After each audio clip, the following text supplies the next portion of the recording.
All right, YouTube, how you doing? Welcome back to the channel. It is Wednesday, June 18th. We've got a full MLB slate to dive into in today's video like we always do. I'm going to dive into each and every one of these games. I'll give you my prediction on the side. I'll give you my prediction on the total. We'll talk about any other plays like player props that we like within the game as well. But as always, guys, keep an eye down on the pinned comment of this video. That'll take you to all of my final plays so that I'm actually rolling with myself. If that does interest you, it's absolutely free down in the pinned comment. All right, YouTube, how you doing? Welcome back to the channel. I tell you guys I'm a dummy all the time. They don't suck. They've just been sucking. Get them down to -3 for more juice than Jose Canseco in his prime. Tell me you're new without telling me you're new. So don't go jumping down my throat in the comments, right? If you want to fade me, or if you do want to ride me, this still leaves a bad taste in my mouth, right? And remember, more chins, more wins. So yesterday we had a decent amount of winners, but just as many losers, and a couple of those losers were bigger plays than the winners. So you know what? We come out a little bit underneath. We do not come out with a positive day, and honestly, I'm pretty bummed. I feel like it all hinged on Chris Bassett under 17.5 outs. We even made the short form video about it. I really liked that play, and we got what we wanted. His pitch count got up in the 5th inning. He came out for the 6th, and I was like, no way he finishes this, right? But he had the 7, 8, 9 batter in front of him, and he did. He ended up pitching 18 outs right there, so we lose on the hook. They had like 3 guys in the bullpen. I'm sitting there being like, come on, baby, come on. I guess at least it was worth the sweat. We paid the price of admission because we were very much entertained with that. But that was a 1.25 unit loser. We rarely throw more than a unit on a play, but I loved how the odds were moving, and we threw another half unit on it later on in the day. So, yeah, we're deserved of that womp womp. The Phillies, Marlins over 7.5, that comes through. Reds first 5, love to see that. Cubs money line, they battle back. Then we had Tyler Fitzgerald, that was a juiced one, but he gets pinch hit for. And then the Astros money line, that one, they got a lead and never looked back. So again, some of the winners looked pretty good, but you know, some of the losers not so much, right? Like even Colton Cowser, 0 for 1. I was like, all right, good. Next at bat hits a home run. So a middling day yesterday, but you know, in this industry, middling days, you're paying the juice. Let's do a little bit better today, much like the ride of the day did. Let's pump in some crowd noise for Russ. He had the Tigers to not bat in the 9th inning.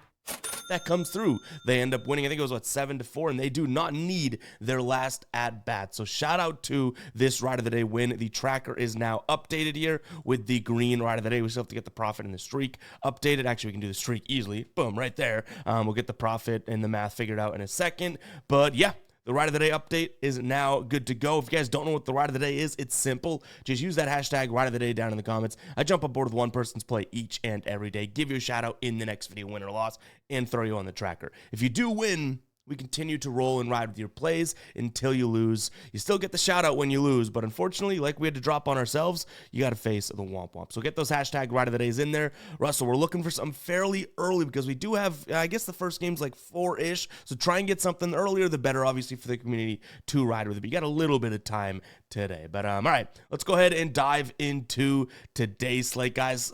We've been in this just like, ever since our 10-1 run, and then a couple days later, 9-1 run when we thought we were king of the world, we've just been in this little bit of up and down rut. Hopefully we can have a decent day today, but nothing's guaranteed out here. Seattle taking on Boston. We have Luis Castillo on the mound going up against Garrett Crochet.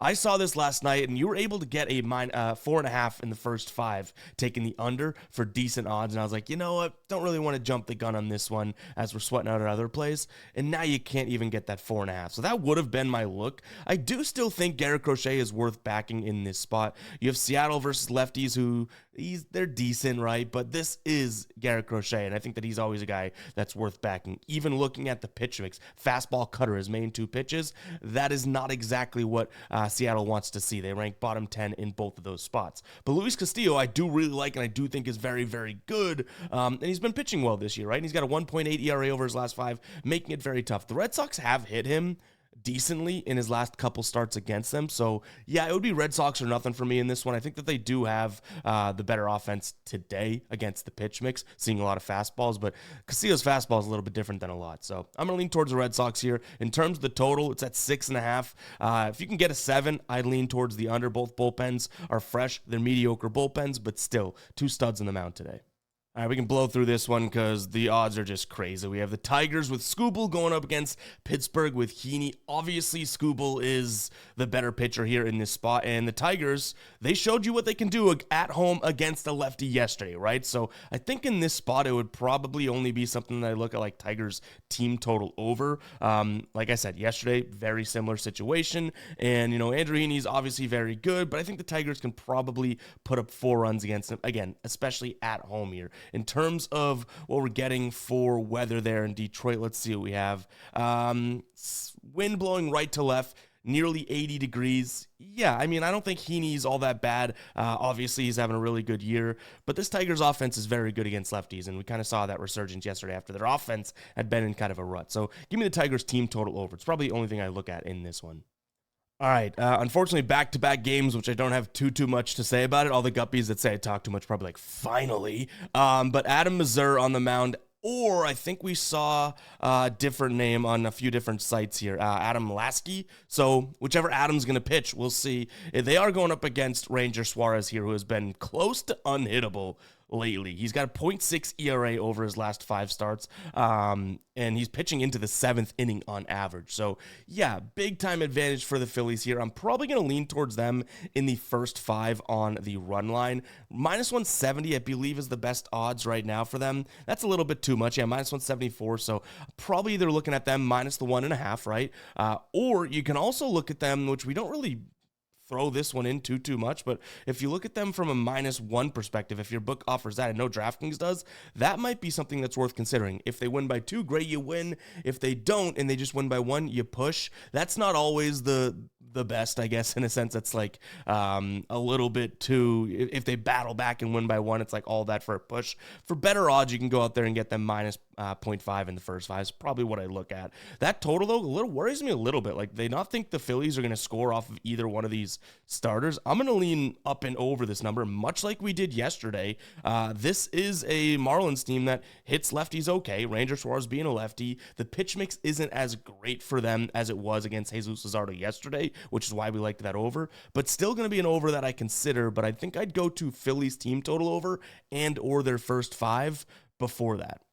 Guys, before we continue on with the games, I want to talk to you about Outlier and a few specific things over on their site. You also have this on the mobile app version, which is great. But we'll start with the prop screen. They have every prop that is available for the day. I do have the filters just for the odds here, but you can put all the filters you want in here. If you want to filter by, hit rate, we need guys that have hit in 60% of the last 10 games, that type of thing. What I like to do is come in here. We just have the odds. You can say, okay, this game. We'll look at this Phillies and Marlins game, right? All of a sudden, you're filtered now to these games specifically. You could say, okay, maybe we're only looking for specific players or specific type of props or overs or unders, right? But we can go through here and see some hit rates. For example, Alex Baum here, 80% of his last 5, so 4 of his last 5, 80% of his last 10, and 70% of his last 20, he stayed under this 0.5 runs line. You can click into it to dive in, and again, you could see all of this. Last 5, last 10, last 20, head-to-head, 2025. So this year, 2024, last year, you can even throw in filters like, what about last year away games against lefties? That type of stuff, and which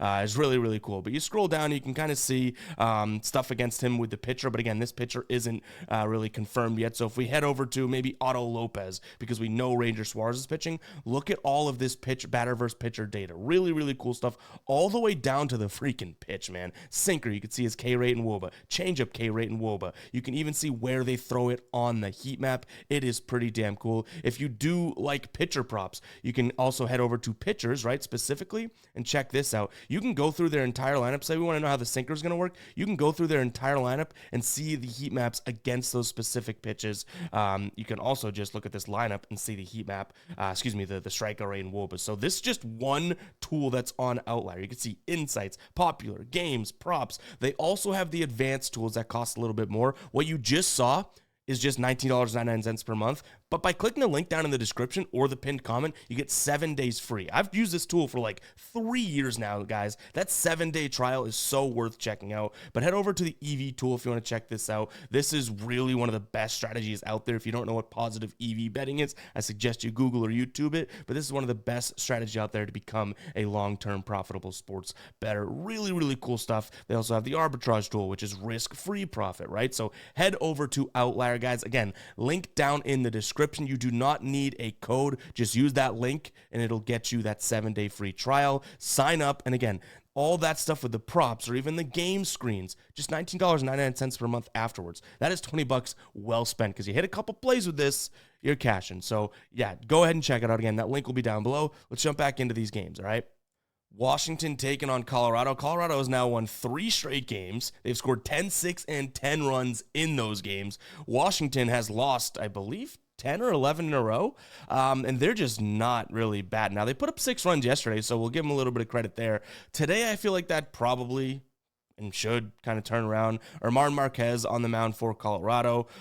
He's looked a little bit more solid than, he was at the beginning of the year, but also someone that I'm not willing to really trust. Mitchell Parker's on the other side of things, and while he hasn't looked all that solid, I do like the idea of him and his pitch mix in which he's going to throw fastball, splitter, and curve. All of those pitches are not pitches that this Colorado team hits well. Fastball especially, right? So yeah, maybe the Nats bats can wake up here and we take a peek at them. But right now, even though, yeah, it's a way different odds setting, right? Because again, it was minus 200 the last couple games. I still don't think minus 150 is worth this absolutely spiraling Washington team. So tough to get there. I don't mind the idea of an under though, because again, what if the Nats bats just continue to kind of stay cold? I know they scored 6 yesterday, but they're trailing 10. The other team scored 10. Sometimes big games just become big. But Mitchell Parker, I'm thinking, can maybe suppress this team, right? And then Germán Marquez, what if he continues to be better than he has been, which is what his MO has been lately, and this Nats team stays cold. So maybe we take a peek at an under here. But guys, I feel like I'm grasping at straws. This is a very volatile series. We've already seen that through 2 games. Someone needs to make a house call on the Yankees because they have not scored a run in 3 games, 2 of those being at home. They have Jack Chanowitz on the mound today, who I don't really fear him if I am the Yankees, so maybe this is a get-right spot for them. But ultimately, he is a guy that will do his best to keep the ball on the ground, right? So if he continues to keep this ball on the ground, that's bad news for the Yankees because they aren't exactly this dink and dunk type of a team. They're put it over the fence team. He's going up against Ryan Yarbrough, who has actually been a lot worse at home this year. I don't expect the Angels bats to continue to, put up runs on the road long term, but they proved a lot of people wrong yesterday, including myself, right? I've been thinking, okay, yes, if you look at the last 30 to 40 days, they're the #1 scoring road team, the Angels. I don't think that's sustainable, but they put up 4 yesterday against a failing Yankees offense, and I think you'd take 4 right now against this team. So I do go back and forth, but ultimately, I side with the Yankees here in this spot. I'd probably take a peek at their team total over. But realistically, guys, I don't think that we get there. I'm only saying team total over because eventually this team has to score. They're too good. But why are we gonna try and be the early ones to it, right? Especially as a Red Sox fan. But why are we trying to be early to it? We'll wait to see when the Yankees bats heat up and take it from there. But I can't say with confidence that this LA team is going to win 3 straight against the Yankees. And obviously the Yankees probably a good spot for them tomorrow, but they'll also be crazy with Rodon on the mound. In terms of the total, though, I don't mind the over. Say the Angels keep hitting, right? Or keep doing what they've done for the last 30 days. And I believe the Yankees bats wake up a little bit. Yeah, maybe we see some runs. Now, I will say, I think we have some showers there in the Bronx, but some really nice weather and wind blowing to right field, or actually just straight out right now. I did see right field earlier, but it looks like it's actually more left center, which is the deepest part of the ballpark. I'd still lean towards the over. If there's wind blowing out at all, Kachanowicz keeping the ball on the ground, maybe he slips up and some balls get in the air. Who knows? Toronto taking on Arizona, the one that burned us yesterday. We also thought about late, instead of that extra half unit that I added, right? I thought about adding it to his over in hits, which was 5.5 for plus 120. We should have done that because he allowed, Chris Bassett I'm talking about, allowed 6 hits. And that was my thought process of, okay, well, if he stays in longer than that 17.5 mark in terms of outs, maybe he allows more hits, right? Which I guess that would have been a good strategy, but hindsight 2020. In terms of what we have here, we do have Eric Lauer going up against Eduardo Rodriguez. Rodriguez's numbers aren't all that terrible against this Toronto team, surprisingly, because he hasn't been pitching all that great, but I feel like he's kind of flying under the radar that his last couple starts, Cincinnati and Seattle, 2 not great offenses, but at any given moment, they've been good this year. 5 innings, 2 earned, 6 1/3, 2 earned. So you're pitching in the 7th inning. I don't mind the idea of Arizona here because I think of the better offense.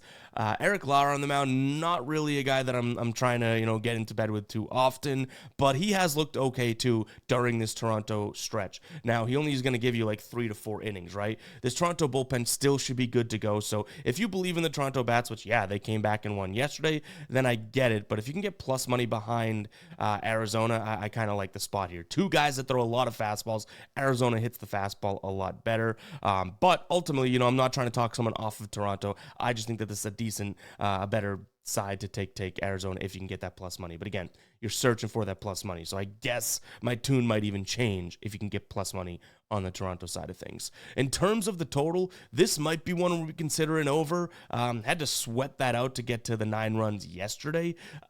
But you know what? I think Eduardo Rodriguez actually could pitch well. And when we get to the Toronto bullpen, they've been pretty damn good, right? So, and I have a little good thing going. So I don't know if that late game over is all that much on the table. So maybe it's more of like a first 5 over in which we hope Eduardo Rodriguez doesn't do what we just said, but there are some numbers there saying that he could. And then Eric Lauer could go out there and get a hit up. We'll see. First 5 over is probably what I'd look at, and then Arizona. Cincinnati taking on Minnesota. I'm glad we played the first 5 because this one got pretty sweaty yesterday. The 6th inning rolls around, so they had won the first 5, I think 4-1, right? 6th inning rolls around, and the top of the 6th, the Twins score 4 runs. The Reds in the bottom of the 6th scored 2 to regain the lead, and they ended up holding on to that lead, 6-5 win, right?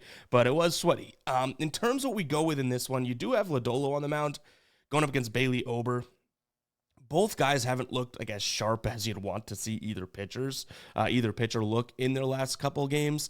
Maybe there's a consideration for the over here. I do think that, in Great American Ballpark with good weather, actually it looks like it could rain, but I believe we have a decent amount of wind and really hot. So even with the rain, I still do think that this could be some runs being scored. And it's obviously a hitter's ballpark in the first place. Maybe that's something that we look at. It's just a matter of, can we trust this Twins offense that, they gave you 5 yesterday, right? But before that, it was 1, 2, 3, 3, 6, 4, 6, 4, 4. They've only scored over 4 runs. What was that? 2 or 3 times within the last 10 games, including yesterday. So that worries me a little bit. I think I'd look at the over, and then potentially take a peek at that Reds team. I think that their offense is putting up nice numbers right now, and when this Reds team is scoring, they are scoring, right? A drought will come, because that's what they do, but they're scoring right now. So give me the Reds as well as the over.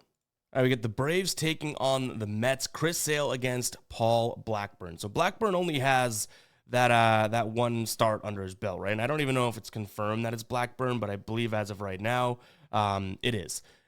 He did, pitch, a couple innings against the Dodgers, if I'm not mistaken, right? That start was, he's come out of the bullpen twice. That start was the Dodgers, yes. 5 innings, 3 hits, just 0 earned runs. That's good for the play that we like because obviously Chris Sale is going to be the backbone of this play. I like the idea of the first 5 under. Chris Sale, so under 5 is the number. Chris Sale, 4 straight home starts. He's cashed that. And how crazy is this? In his starts so far this season, this is Chris Sale. 1, 2, 3, 4, 5, 6, 7, 8, 9, 10, 11 starts in a row. He's done it 12 of 14. He stayed under this number 5 in the first 5. Paul Blackburn's 1 for 1. So, all trends come to an end, and that kind of worries me. But I do love the idea of Sale going out there and doing what he does, right? And then hopefully, really hopefully, Paul Blackburn can just kind of hold his own against a Braves lineup that I don't want to sit here and say that they're all that fantastic. And I will throw in, back to Chris Sale, the Mets are way worse against lefties than they are righties. The only thing they do really well against lefties is walk and not strike out. Chris Sale has been kind of a big walk guy this year, but even if they get on base, I don't think that they'll bring him around. So, I do like the Sale spot. But the Blackburn spot, he's going to go cutter, he's going to go slider. These pitches, the Mets do hit, but this offense against, the Braves do hit, but this offense just has not been all that, I guess you could say consistent. I don't know what to think of this Braves offense. So, they scored 5 yesterday, but through the first 5, I believe it was 1 or... Was it 1? It might have been 1 run through the first 5 yesterday. First 5 under is what I like. You have to back Chris Sale in this spot, though. I know it's overly priced, but if I had to pick a side, it's Sale. All right, we got Tampa Bay taking on Baltimore. Taj Bradley against Trevor Rogers. Trevor Rogers only 1 start this year. He's on the squad due to Cade Povich's injury. Last start, He pitched against Boston, 6 1/3, 2 hits, 0 earned runs, looked pretty good. But Boston's offense has been a little troublesome lately, right? Not to say this Tampa Bay team are world beaters, and I don't believe that, but I do think that their offense has been pretty sharp lately, right? In this spot, they've scored, they scored 1 yesterday, but in the same game 1, they scored 7, and the game before that, 9, game before that, 8, game before that, 7. So, like, their offense should be okay, especially against someone like Trevor Rogers, who I don't have all the much faith in the world. He's going to hum fastball and maybe slider. Both those pitches Tampa Bay should hit. Taj Bradley is where I start to kind of, I guess, concern myself. He's not been the Taj Bradley at home that I think we all are familiar with. His actual road starts have started to look a little bit better than his home starts. He has 2 straight road starts that are shutouts. His last home start against Miami, 7 earned through 4 innings. I do think this could be a bounce back spot for him. I'm going to lean towards the Rays here in this spot. I believe they have the better bullpen. Their bullpen certainly more high leverage arms and more rested. So that's probably what I'm going to get at. But I do think that this Baltimore lineup, we're going to slowly start to see them score some runs. 3 of their last 4 games, they scored 5 or more runs. So that worries me, but I think Taj Bradley's due for a little bit of a get-right spot here, and we're getting some decent odds for him, you know what I mean? So yeah, Taj, let's turn things around and start playing some baseball, because I do like the spot overall. So give me this Tampa Bay team on the money line. In terms of a total, I want to say at least one of these teams will go off, one will not, and I don't think there's going to be enough going off to get to that 10th run. So I'm going to lean slightly to the under in this one. Here's to hoping the team that goes off is Tampa Bay, because I think that has a chance of being a final play. All right, White Sox taking on the Cards. Hell of a day to take the first 5 under. The Cardinals go out there and score 5 themselves in the first inning. I think that was a 6-2 first 5 for them, and the Cardinals scored 12 runs. Davis Martin on the mound today going up against Sonny Gray. Obviously advantage to this Cardinals team. I don't know if their offense continues to stay hot, but if they do, it's probably against a guy like Davis Martin, who's going to give you fastball, slider, curve. The slider's a pitch that the St. Louis team hits really, really well. That was one of my concerns yesterday with Smith, and look what happened, right? So I'll lean Cardinals in this spot. I don't think that they are even close to being worth, but the way their offense has been, close to being worth minus 180 on the money. So probably ultimately, I guess, a pass. But if you do like the idea of maybe like a White Sox team total under in the first 5 or something like that, I do kind of understand where you're coming from there, because now you're saying, okay, well, what if we just want Sonny Gray to go out there and do his damn thing, right? So if you take, like, I don't know what it would be, probably under 1.5 right now for the first 5 of the White Sox, I do get it. That's probably the only thing that I'd ultimately be able to kind of get to. I believe we had a player prop in this one. Not many player props on our board today. If we do add any player props, of course, I'll make sure to go ahead and add them down in the pinned with the pinned comment to the final plays with an explanation, so you know kind of what we're getting at. Yes, it's right here. We have Andrew Benintendi under 1.5 hits, runs, and RBIs. Decent average against Sonny Gray, but he's going to get the slider, the sinker, and the fastball as his 3 main pitches. The slider he doesn't hit well. The fastball he hits poorly, and then the sinker is the only one that he hits well. The thing with Sonny Gray's sinker this year is it's been pretty damn good, and this is not a White Sox team that hits the sinker overall. So even if Benintendi does get on or something like that, I do have a feeling it's going to be kind of tough for him to either drive in a run or be driven in with that pitch. So yeah, I like the idea of Benintendi here under 1.5 hits, runs, and RBIs. I kind of worry about his splits against Sonny Gray in the past. Seems like he hits them well, but I'll trust this one here. Cubs taking on Milwaukee. This one was one of our cashes yesterday. Now we have Jameson Taillon going up against Jacob Misarowski. That Jacob Miso Soup kid looked really good in his start, and I would know. We faded him, and it did not turn out in our favor, right?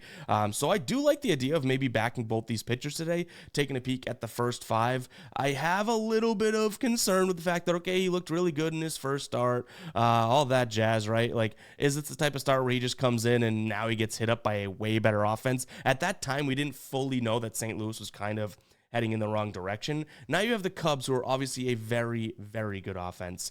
But even still, you have Jameson Taillon, who's been fantastic this season, going up with this new kid. Maybe this is a spot to consider a first 500 and back both of these pitchers. It might be what we ultimately end up doing, but again, I have to figure out if I really do want to trust this Jacob Misarowski kid.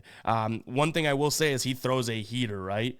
this is not exactly the best fastball hitting team on the Cubs side of things. He throws a slider. That's also, I think, their third worst pitch behind the fastball and changeup. They hit the cutter, the splitter, the sinker, the curve all really, really well. Not exactly, what we're seeing totally out of his pitch mix. Now, if you do want to, call a little bit of concern and be like, hey, you got to notice this. He's really bad through one start, guys. This is all one start base against lefties.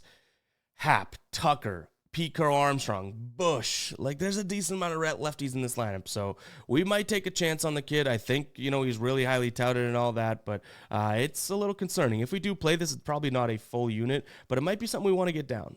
I'd say as far as a side goes here, I still do think the Cubs are the better team and better offense, and they're at home.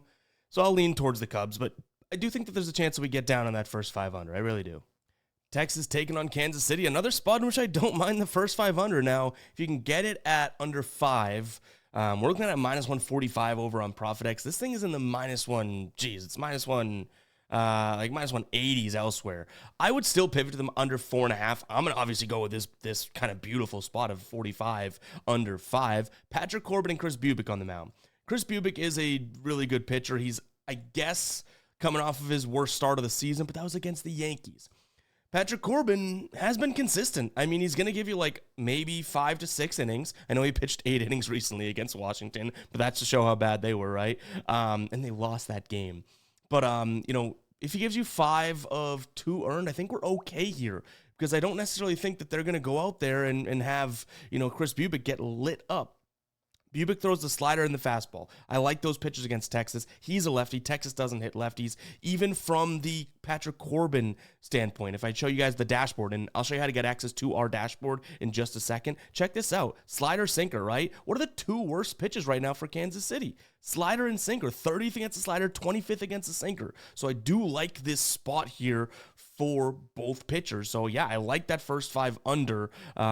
Ultimately, that under 5 is great, but I still don't mind the under 4.5. That's all you guys have out there, to you. So yeah, I think that's going to be the spot. If I had to pick a side, I think I might follow, the better pitcher in a sense, which would be Chris Bubic. But at the same time, that Patrick Corbin sinker and slider combo could be deadly today, and you're getting it for plus money. So yeah, I like the first 500. If I had to pick a side, maybe I trust the Royals a little bit more today, but that is razor thin in terms of a margin as to why I'm picking them over Texas.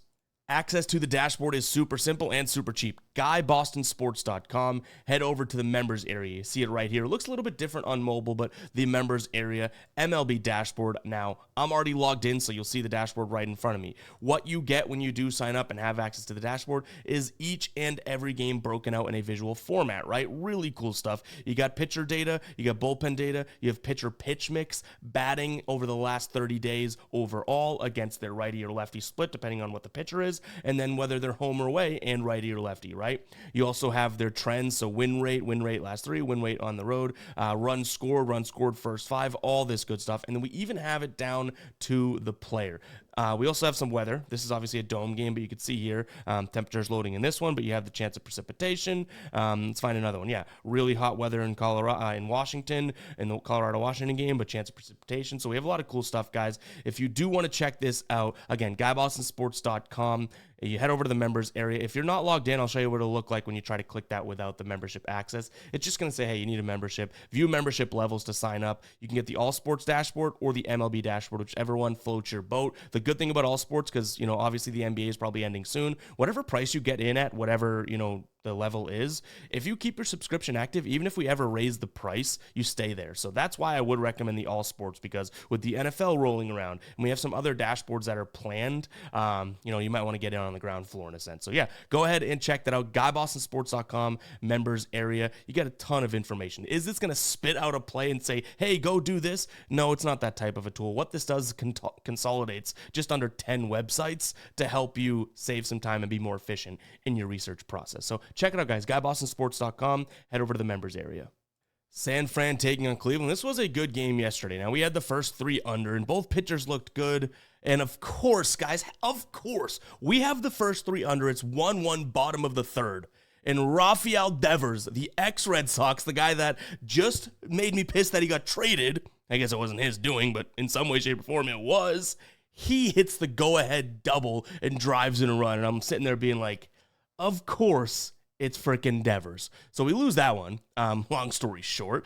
But ultimately in this spot, I would say, Verlander on the bump going up against Logan Allen. Verlander, I believe his last start, when was the date of his last start? Because it was a little while ago, right? I believe it was like May 14th. May 18th there. So yeah, he's activated.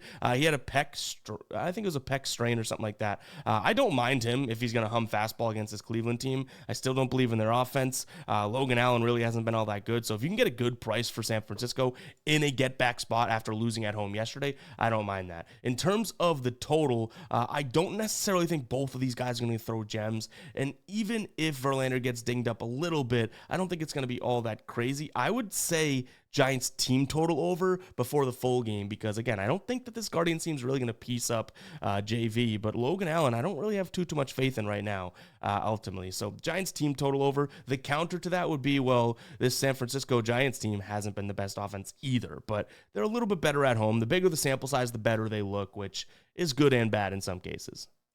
A's taking on Houston. We took the gamble with the pitcher on Houston yesterday, and it worked out for us. Today we have Framber Valdez against Luis Severino. I think you guys probably know where I'm going with this one. I do not much like Luis Severino. Framber Valdez, I think, could really hold his own in this spot, too. You do have the A's lineup, who is worse against lefties. Valdez has been phenomenal. He's going to throw the sinker, the curve, the change. Those are all pitches that the A's hit okay, though. But again, he is a lefty. Give me Houston here on the money line. I hate to do it because it seems like a very, very square play, and maybe I'm missing something, or the fact that we can even get Houston for, what are their current odds right now? The fact that you can even get them for minus 149 seems like a steal. It is a decent price tag, and they did cash raise yesterday, so I don't think we have to go overboard and take this, but it's not like Houston's just absolutely crushing, right? They lose game one of this series, so it wouldn't really surprise me if they go out there and win the next two. So yeah, maybe like a half unit or something like that on Houston, just to stay on the safe side. But